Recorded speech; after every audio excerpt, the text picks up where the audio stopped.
سے پتھر کی طرح کٹھور ہو چکا تھا۔ اسے وشواس تھا کہ ہر ایک استری میں دھوکہ بستا ہے، اس لیے اس نے یہ نرنے لیا کہ وہ ہر رات ایک نئی رانی سے وواہ کرے گا اور اگلی صبح اس کی جان لے لے گا۔ مگر اس اندھیرے چکر میں ایک کرن تھی۔ وزیر کی بیٹی، سندر اور بدھیمان شہرزاد۔ اس نے ایک ایسی یوجنا بنائی جو خود ہی اس کی جان کے لیے خطرناک تھی اور ساتھ ہی اس کے راجیہ کے کلیان کی ایک ماتر آشا تھی۔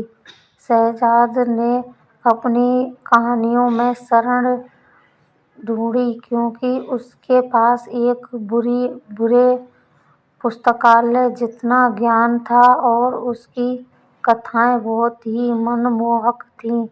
اپنی شادی کی پہلی رات اس نے ایک ایسی کہانی شروع کی جس سے سلطان منتر مگدھ ہو گیا۔ اس نے سنائی ایک پریوں کی کہانی جو ایک نردن راجکمار، جادوئی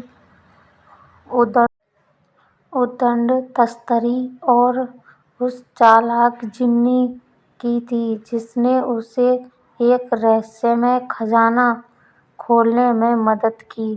کہانی کے موڑ پر آ کر شہرزاد رک گئی۔ اس کے دھیرے دھیرے بند ہوتے ہونٹوں پر ایک سوکشم مسکان تھی، مانو وہ سلطان کی آنکھوں میں اتسکتا کی چمک دیکھ سکتی تھی۔ سوریہ ادے سے پہلے ہی سلطان نے ادھیرتا سے آگرہ کیا، پھر کیا ہوا؟ لیکن شہرزاد نے انجان بنتے ہوئے کہا، رات ڈھل چکی ہے اور اب ہمیں وشرام کرنا ہوگا۔ ایسے ہی ہر رات ایک نئی کہانی شروع ہوتی، ہر رات ایک نیا رومانچ اور ہر صبح ایک نیا اتسکتا سوپن۔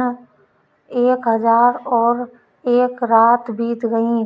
شہرزاد کی انوکھی کہانیاں سنتے سنتے سلطان کا کٹھور ہردے پگھلنے لگا۔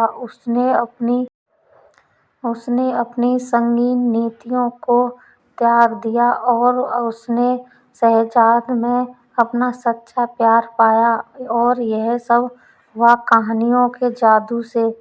راجیہ میں محل سے لے کر گاؤں تک میں پھیلی اس خبر نے لوگوں کے دلوں کو ایک نئی امید سے بھر دیا۔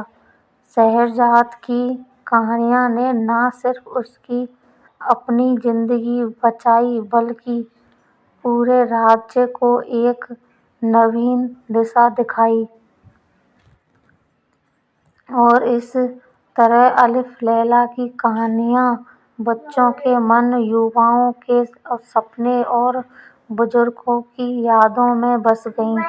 کہا جاتا ہے کہ شہرزاد کی کہانیاں آج بھی اسی شہر میں ریت کے دھول بھرے بونڈروں کے ساتھ گونجتی ہیں، جن میں ہر رات ایک نئی داستان چھپی ہوتی ہے، صرف کھوجنے والے کا انتظار کرتی ہے۔